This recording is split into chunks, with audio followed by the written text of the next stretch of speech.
Welcome to Concept with Justin.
I begin with a walkthrough, literally and mentally. Where does the sun move across the space? Which corner gets wind? Where do I want to sit in the morning with coffee, and where will I need shade in the heat of the day? Taking notes is simple. A phone photo or two, a sketch with sun angles, and a list of the things I already own. When budgets are small, knowledge is power. If I know which spots stay in the shade and which bake in the afternoon sun, I can choose plants and containers that don't sulk or die. I tell myself, start slow, spend smart, and use the site. And then I make a modest shopping list: potting soil, a few inexpensive planters, some basic tools, and a handful of hardy plants that fit the light. Having a plan saves both money and disappointment.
Painting and patching come next because they change the mood faster than anything else.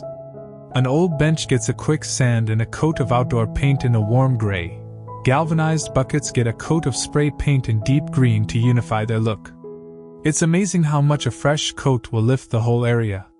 I prefer matte finishes because they read as more natural and less showy, but glossy colors can feel joyful if used sparingly. I watch the paint dry and think about how color ties things together. How the same green on 3 different recycled containers makes them read like a set. Small hardware fixes, too, tightening a hinge here, replacing a broken caster there. Little investments of time make the space feel cared for immediately.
Next comes the question of structure. I decide to create visual anchors, 3 big pots grouped together, a bench against the fence, and a narrow vertical trellis to draw the eye up. Anchors are cheap if you think creatively. A heavy plastic pot from a bargain store can be wrapped in rope to look coastal. A thrifted metal bin becomes a statement planter after a bit of sanding and paint. A stack of old bricks makes a raised bed without expensive lumber. I place the big pots first, stepping back to see how they balance with the bench and the path. I want a sense of room and movement, not clutter. The rule I give myself is to leave breathing space around each anchor so the eye can rest. When the anchors feel right, the smaller containers can be arranged to enliven the gaps.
Soil is the silent secret to success.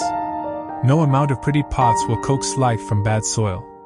I mix a basic, affordable potting blend, a bag of peat-free compost, some coarse sand for drainage, and a handful of perlite or grit if I can find it. For a bit more structure, I add homemade compost from kitchen scraps, brown banana peels, coffee grounds, shredded paper, aged and crumbly. Using compost stretches my budget and feeds plants slowly. Large containers get a layer of broken terracotta or gravel at the bottom to keep drainage high without wasting potting mix. When I fill a pot, I don't cram it. Roots need space to breathe. I pat the soil gently, water it in, and feel a small sense of triumph. It's quiet work, but it's the backbone of the makeover.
Plant choice becomes both practical and playful.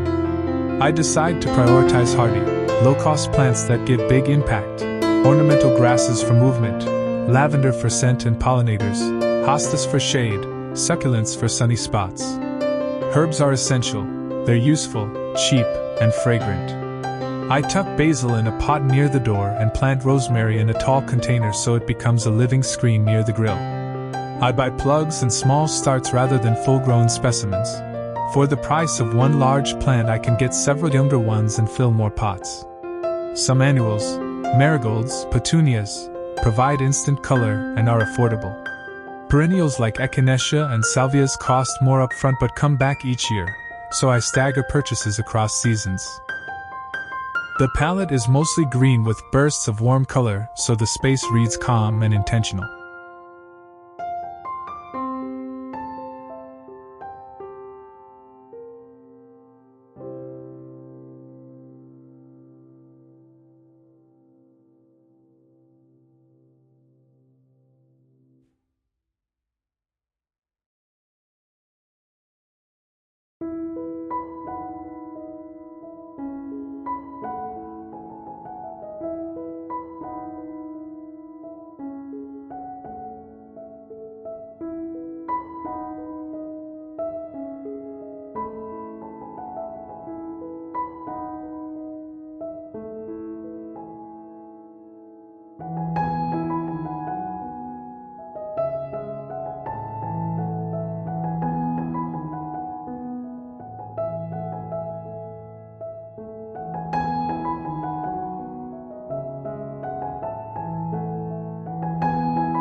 To bring water and sound into the oasis without spending a lot, I make a mini water feature from a galvanized bucket and an inexpensive pump.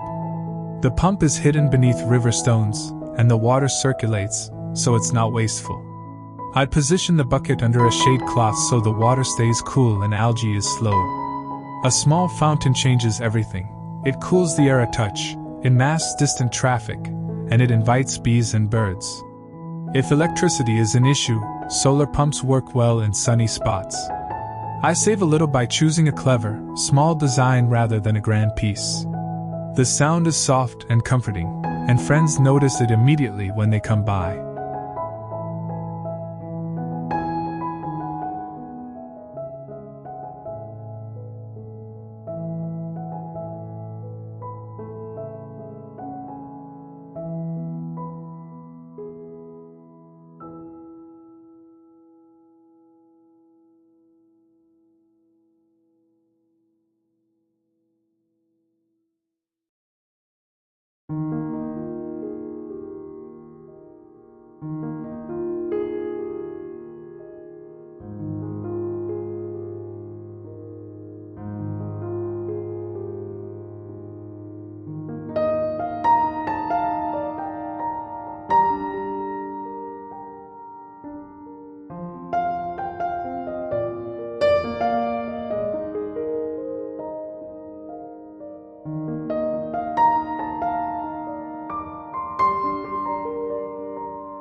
Texture is affordable if you look for it in unexpected places.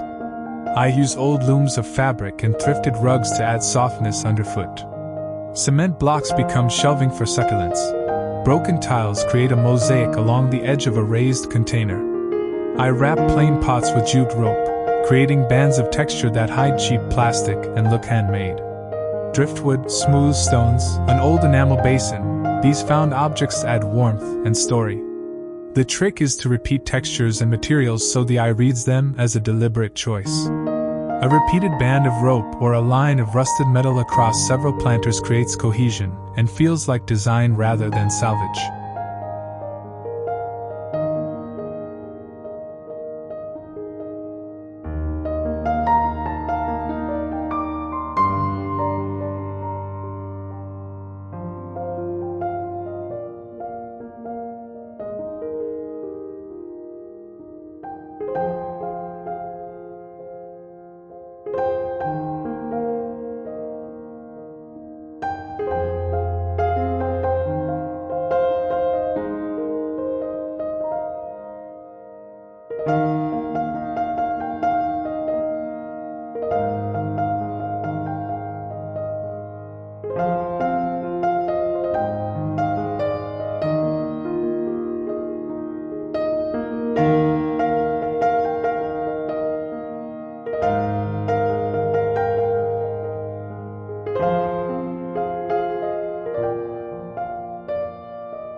Lighting can be inexpensive and transformative. I string basic warm white bulbs across the seating area, cheap fixtures from the hardware store, and hang solar glass orbs in the branches of a potted tree.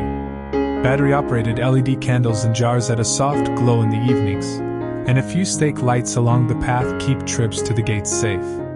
For task lighting near the grill or potting bench, an LED clamp lamp works well. The goal isn't to illuminate everything but to create pockets of light that make the place feel hospitable after sundown. When the first string of lights flicks on, the whole yard feels like it has grown up for the evening.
Furniture doesn't need to be expensive. I refurbish an old pallet into a low sofa, add cushions with weather-resistant fabric bought during a sale, and paint an old coffee table in a bold color. A foldable bistro set from a discount store becomes the breakfast nook, and a stack of outdoor pillows from a clearance rack gives it a cozy feel. Murphy's Law for me is that things you intend to use often should be comfortable, so I swap stiff chairs for softer seats and add a small side table. Storage is practical. A plastic deck box hides soil bags and small tools, and a pegboard on the fence keeps trowels and gloves at hand. Comfortable seating makes the makeover useful, not just pretty.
Edible plants are a budget hero.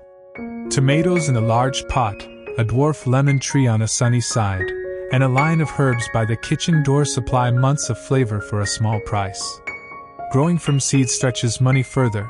Basil, lettuce, and nasturtium sprout quickly and give a big feeling of reward. I plant companion herbs with flowers. Marigolds deter pests and add color, so I avoid chemical sprays. Even a single strawberry pot gives treats through the summer, and fresh herbs make simple meals feel special. Anyone who cooks understands how much joy a handful of homegrown basil can add to a weeknight dinner.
I pay attention to water efficiency because savings there add up. I set up a small rain barrel under a downspout and use collected water for pots. Mulch surfaces of large containers with shredded bark or even recycled leaf mold to reduce evaporation. Drip irrigation kits for containers are affordable and reduce daily fuss. I run them from a timer so I can go on vacation without worrying the basil will die. Self-watering planters, some homemade from 2 buckets, are another low-cost trick for busy weekdays. These small systems keep plants happier and save money on the utility bill.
Vertical space is a budget miracle. I salvage wooden pallets to create vertical planters and attach small pots to a sunny fence.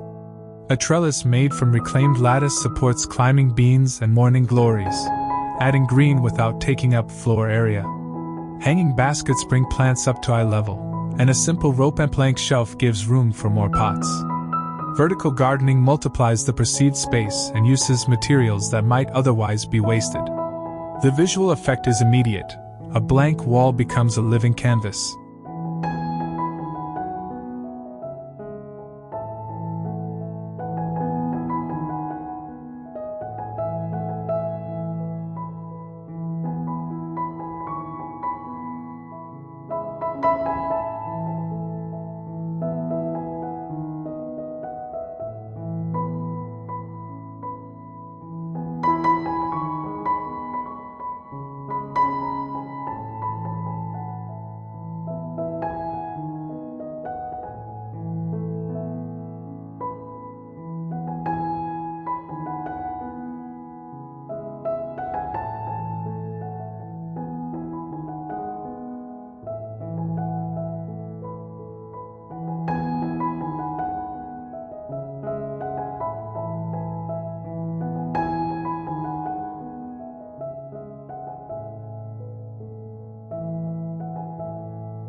I keep maintenance simple. Group pots by water needs so I don't over or underwater. Place thirstier plants near each other. And check soil moisture before reaching for the hose. A weekly 10-minute walk through the Oasis to Deadhead, pinch back, and check for pests keeps things tidy without taking over the weekend. Tools are kept close. A trowel, pruners, and a watering can live on a hook near the door. Habit beats intensity. Short, regular care preserves the aesthetic and keeps plants healthy. It's the small rituals that make the place feel lived in.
Seasonal changes are part of the rhythm rather than a shock. In spring I add new annuals and start seeds. In summer I deadhead and harvest. In fall I move tender plants closer to the wall for shelter and mulch heavily. In winter I tuck pots together under a tarp or move them into a garage if temperatures threaten roots.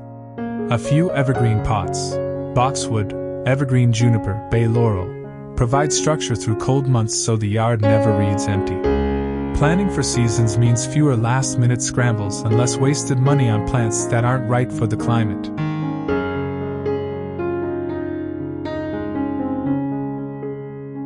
Comfort and beauty go hand in hand when the budget is tight.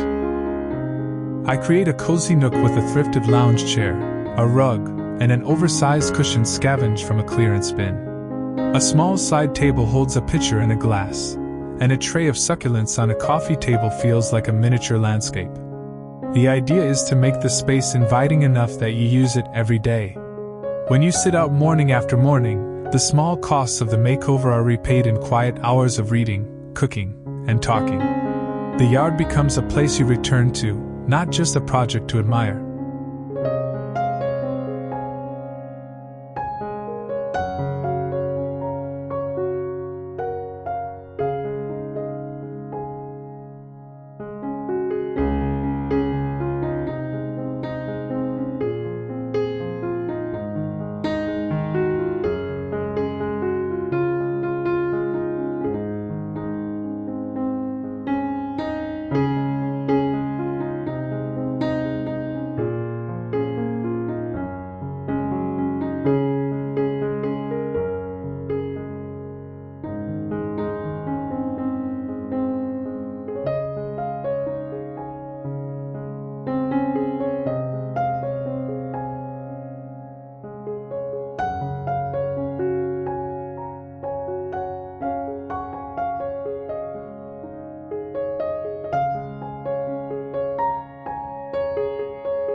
Lighting a dinner under inexpensive string lights feels indulgent and cheap at the same time.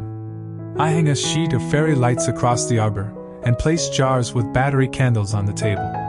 When friends come, plates are passed around and the conversation moves slowly because the night feels private and warm. The water feature murmurs, and someone remarks how calm it feels.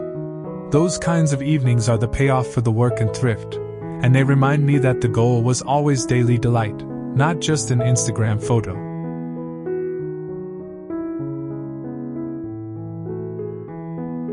Design coherence is affordable if you repeat elements. I choose a small palette, terra tones, deep greens, muted blues, and carry that through pot finishes, cushions, and a painted gate. Repeating textures, like rope trim or weathered metal, ties thrifted items together so they read as intentional. When things look like they belong, the space seems more expensive than it is. Editing is crucial. One bold item can anchor a look, but too many competing pieces make the yard feel chaotic. Less becomes more when each piece is chosen with a loose plan in mind.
Over the months, the oasis changes shape as plants grow and I learn what thrives. Some pots are swapped out, plants are divided and shared with neighbors. A favorite pot develops a patina I hadn't expected. I keep a loose journal of what works. Which herbs tolerate summer sun, which pots dry out faster, which shrubs bloom best in partial shade. This simple record saves me from repeating mistakes and helps me be more confident about future purchases. Gardening becomes a conversation with the place rather than a series of one-off decisions.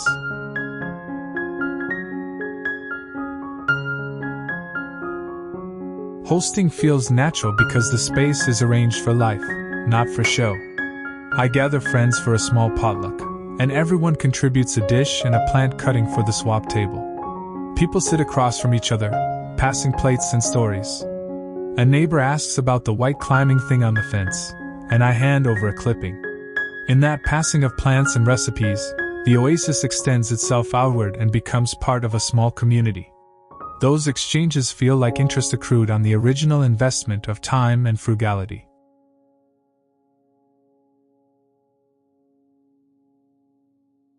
Winter invite practical thinking. Move vulnerable succulents under eaves, wrap tall pots with horticultural fleece, drain the mini fountain and store the pump in the garage. A few evergreen pots remind me the space still has shape even when flowers sleep. I plan the spring purchases, some perennial salvias, a new herb to try, and look forward to the cycle again. The makeover isn't finished, it's a process that rewards curiosity and thrift. I feel less like a homeowner with a to-do list and more like someone tending a small, rewarding world.